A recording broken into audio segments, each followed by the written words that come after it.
थोड़ी-सी मुश्किल चीज़ है जो मेरे लिए बताना इतना आसान नहीं होता, क्योंकि बीती है मुझ पे ये।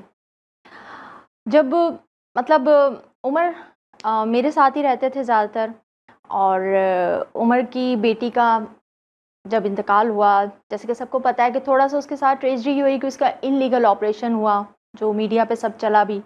और उस टाइम उमर मेरे साथ अमेरिका में थे। तो जब यहाँ उनकी फैमिली ने इतना बड़ा डिसीजन लिया और एक इल्लीगल ऑपरेशन की वजह से डेथ हो गई, तो उमर थोड़ी-सी अपनी फैमिली के साथ बहुत ज़्यादा नाराज़ थे। और मेरी कोशिश थी कि मैं उमर को अपनी उनकी जो फैमिली है, फर्स्ट फैमिली है, उसके साथ उनको मिलाऊँ। तो अब उमर कराची में थे मेरे पास, और मैं चाह रही थी कि वो अपनी फैमिली के साथ मिलें। उस दौरान क्या हुआ कि उमर ज़ाहिर है उनके पास गए हुए थे, वो लेके गए। अब उसमें क्या हुआ कि उमर को हार्ट अटैक हो गया। अब हार्ट अटैक हुआ तो उसके कुछ टाइम के बाद पता चला कि जो उनकी जो माइट्रल वाल्व है वो लीक कर गई है। अब उसका कोई ट्रीटमेंट नहीं था। डॉक्टर ने उनके बेटे को बताया हुआ था। अब वो कुछ नहीं कर पाया, या मुझे नहीं पता इस चीज़ का, लेकिन डॉक्टर ने मुझे बुलाया। उसने मुझे बोला कि इनके पास 20 दिन थे जिसमें इनका ये ट्रीटमेंट हो सकता था, जिसमें से 5 दिन गुजर चुके हैं, और चूँकि उनके बेटे ने कुछ कर नहीं सका है, तो मैं आपको बता रहा हूँ कि आप अगर कर सकती हैं तो अब आपके पास सिर्फ 15 दिन है।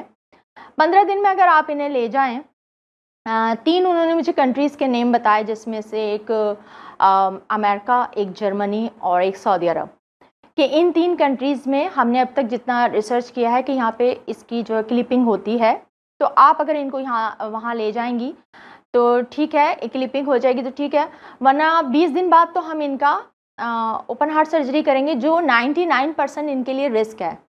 तो मैंने कहा अगर कुछ नहीं करते, तो उन्होंने कहा कि अगर कुछ नहीं करते तो फिर ये 1 महीने से ज़्यादा ज़िंदा नहीं रह सकते। उसके बाद फिर मेरा ये था कि मैं डॉक्टरों की टीम यहाँ बुला लूँ, तो मैंने कहा मैं आप अगर बोले मुझे बताएं तो मैं डॉक्टरों की टीम पाकिस्तान बुला लूँ। तो उन्होंने कहा कि टीम अगर आप बुला सकती तो बुला लें, मगर यहाँ इक्विपमेंट ही नहीं है तो उनकी ट्रीटमेंट होगा कैसे, वो कैसे करेंगे। और मसला ये था कि हमारे पास वीज़ा नहीं था, और कोविड का टाइम था और सारी दुनिया में वीज़े बंद हुए थे।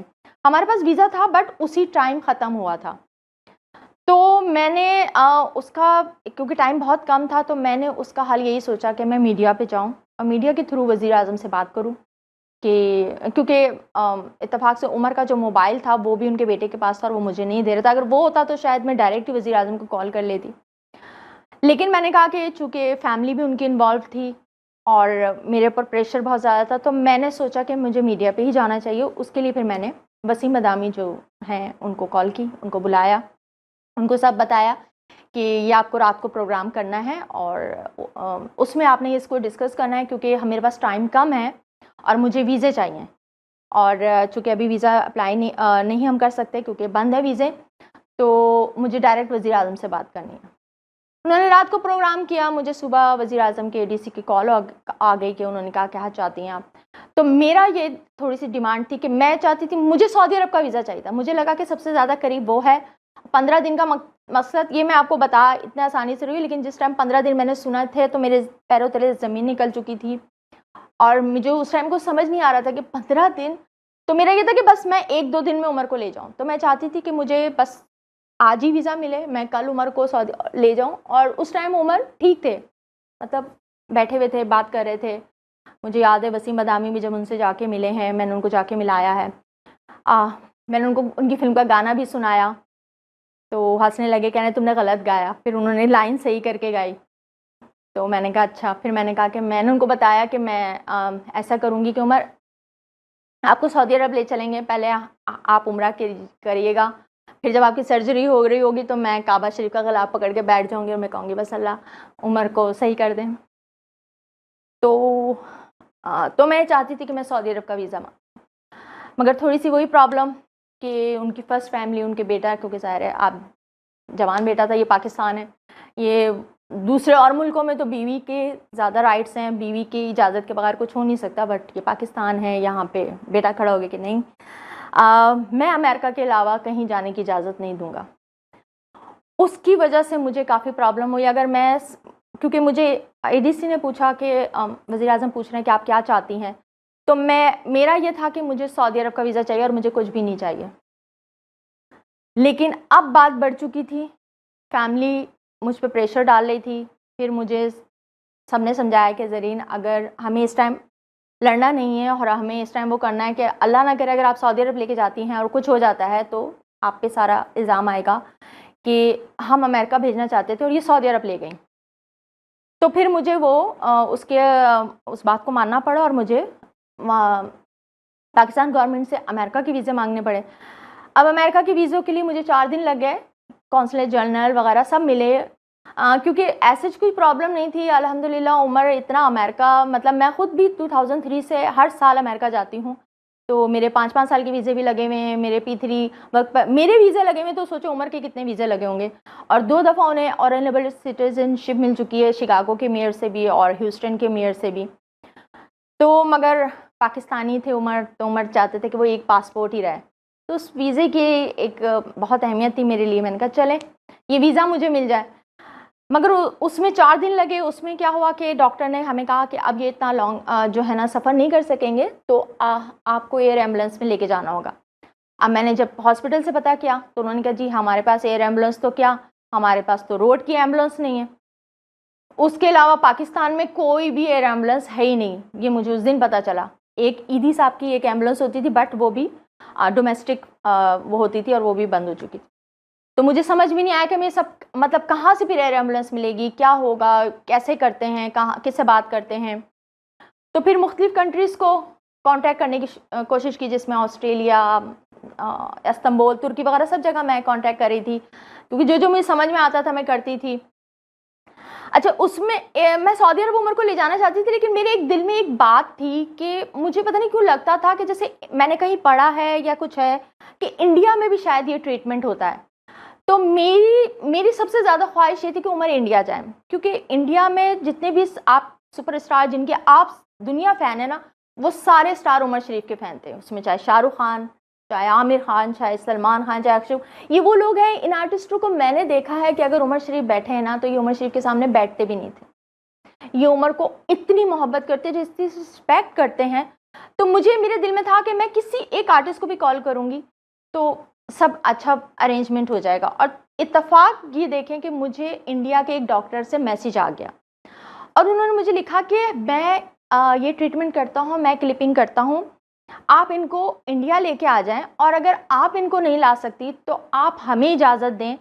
हमारे हॉस्पिटल हमारे प्राइम मिनिस्टर से बात करेगा और हमारा प्राइम मिनिस्टर आपके प्राइम मिनिस्टर से बात करेगा और हम उमर शरीफ को यहाँ से खुद लेके जाएंगे।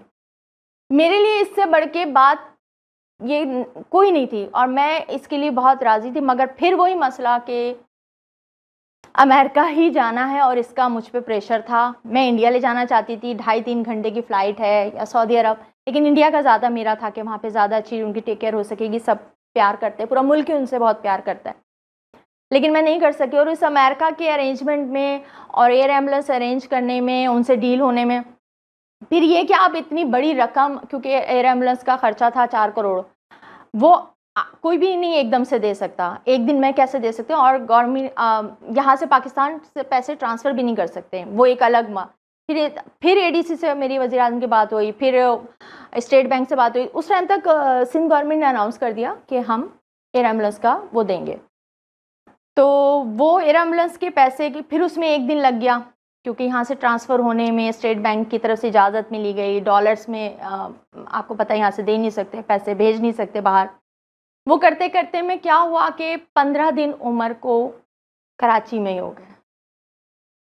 और उसमें क्या हुआ कि उनकी तबीयत ख़राब हुई, उनको डॉक्टर्स को उमर का डायलिसिस करना पड़ा, जिसकी वजह से वो उनकी ब्लड प्रेशर लो कर गया। तो डॉक्टर ने हमें कहा कि अब ये ट्रैवल नहीं कर सकते। उधर एयर एम्बुलेंस आ रही थी, तो उन्होंने कहा अब हम इनको इजाज़त नहीं देंगे तो इतनी ये दूर जाएं। तो मैंने कहा, मैं बहुत रो रही थी, मैं बहुत परेशान थी। सब मीडिया में मैं कुछ बोल नहीं सकती थी उस टाइम, लेकिन सबके साथ मैंने कहा मैं एक आखिरी कोशिश करती हूँ, मैं वज़ीर आज़म से बात करती हूँ कि ठीक है आप मुझे इंडिया का वीज़ा लगवा दें, मुझे इंडिया का वीज़ा दे दें, मैं इनको इंडिया ले जाती।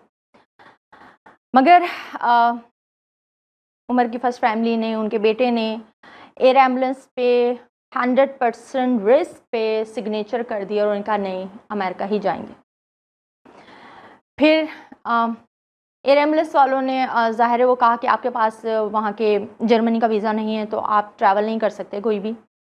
तो मैंने अलग से अमेरिका की फ़्लाइट की टिकट ले ली, मगर शायद उमर का मेरे साथ आखिरी वक्त था, क्योंकि वो मेरे बगैर रहते नहीं थे।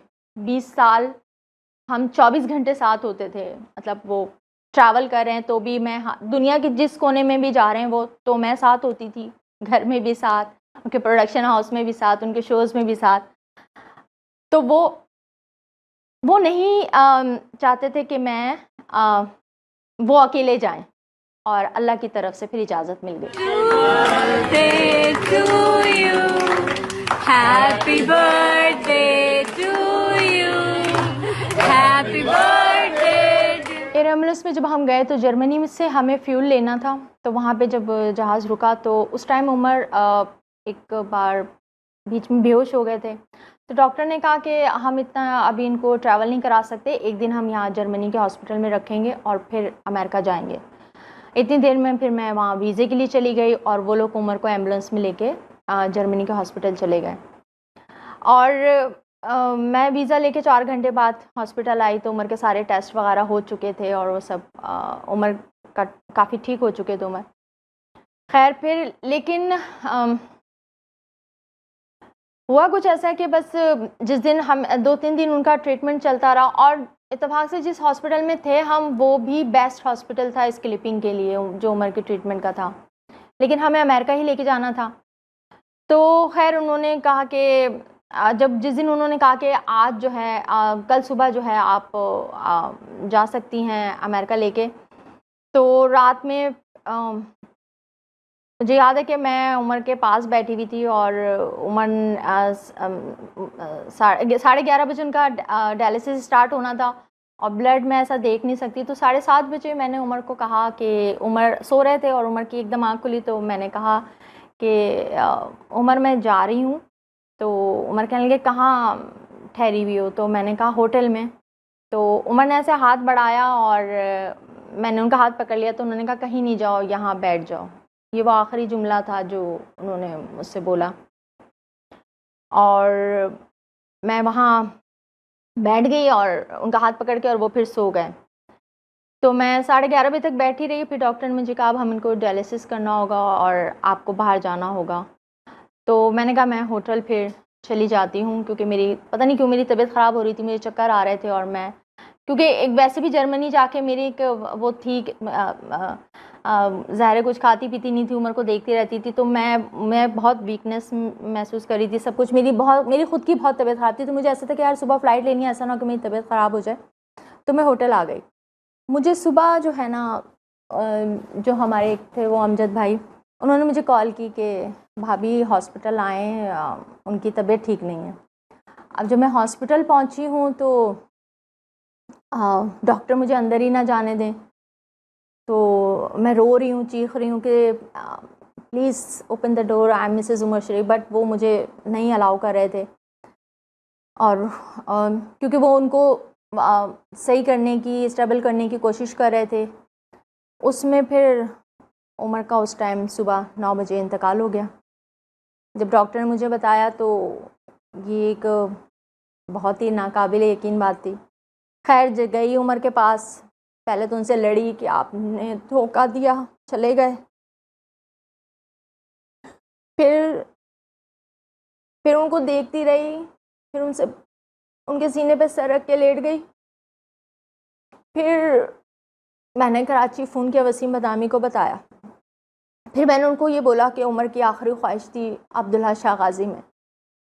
और मैं आपको बताऊं कि अब्दुल्ला शाह गाज़ी हम 2007 में, मेरा ख्याल है 6 में या 7 में हम लोग इंडिया गए थे। तो हज़रत निज़ामुद्दीन औलिया के मज़ार पे हम गए। तो हज़रत निज़ामुद्दीन औलिया के मज़ार पे पहले जब इंटर होते हैं तो एक अमीर खुसरो, हज़रत अमीर खुसरो की छोटा सा एक मज़ार बना हुआ है, कब्र उनकी बनी हुई है। तो वहाँ पे खड़े हम दुआ मांग रहे थे। तो उमर मुझे बता रहे थे, क्योंकि मुझे इतना इन चीज़ों का नहीं पता, तो उमर मुझे अमीर खुसरो के बारे में बता रहे थे और उनसे हज़रत निज़ामुद्दीन औलिया का रिश्ता रिश्ता बता रहे थे। फिर उमर ने कहा कि देखो, जब जो आता है ना यहाँ, पहले वो हज़रत अमीर खुसरो के पे दुआ मांगता है और उसके बाद वो हज़रत निज़ामुद्दीन औलिया के पास जाता है। तो देखना एक वक्त आएगा जब मैं इस दुनिया में नहीं हूँगा तो लोग पहले मेरी कब्र पे आएंगे और फिर अब्दुल्ला शाह गाज़ी पे जाएंगे। ये उमर ने 15 साल पहले ये बात की थी। और इंतकाल से मतलब एक रमज़ान पहले ही 27वीं शब को उमर ने मुझे कहा था कि ज़रीन अब मैं मर जाऊँगा।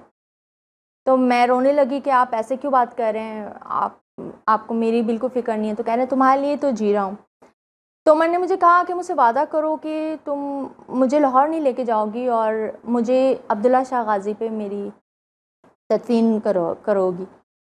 तो खैर उस टाइम तो मैंने कहा ऐसी बातें नहीं करें, आप बहुत जिएंगे और ये वो, कुछ ऐसा नहीं होगा। लेकिन उसके 1 साल बाद ही उमर का 1 साल भी नहीं, कुछ महीनों बाद ही उमर का इंतकाल हो गया। तो वो जब मैं उमर के सीने पे सर रख के लेटी थी और मैं सोच रही थी कि क्या करूं, तो मैं चाहती ये थी कि मैं उमर को लाहौर लेके जाऊं, क्योंकि लाहौर में उनकी अम्मी की कब्र और उनकी बेटी की कब्र साथ साथ है। तो मेरे जहन में एक था कि उमर अपनी अम्मी से भी बहुत मोहब्बत करते थे और अपनी बेटी से भी बेतहाशा प्यार करते थे। तो मुझे था कि उमर को वहाँ जाना चाहिए। लेकिन पता नहीं क्यों मैं उमर के सीने पे सर रख के लेटी थी, मुझे ऐसा लगा जैसे उन्होंने मुझे झिझोड़ा कि मैंने तुमसे क्या कहा है। तो फिर मैंने फ़ोन किया वसीम बदामी को कि आप वहाँ पे गवर्नमेंट से बात करें कि जो है उमर का अब उनकी ख्वाहिश, आखिरी ख्वाहिश ये थी अब्दुल्ला शाह गाज़ी की। फिर उन्होंने फ़ोन किया तो ज़ाहिर है अब्दुल्ला शाह गाज़ी की तरफ से ही इजाज़त थी, तो 1 घंटे में ही उनको इजाज़त मिल गई और फिर मैं उन्हें कराची लेके आई।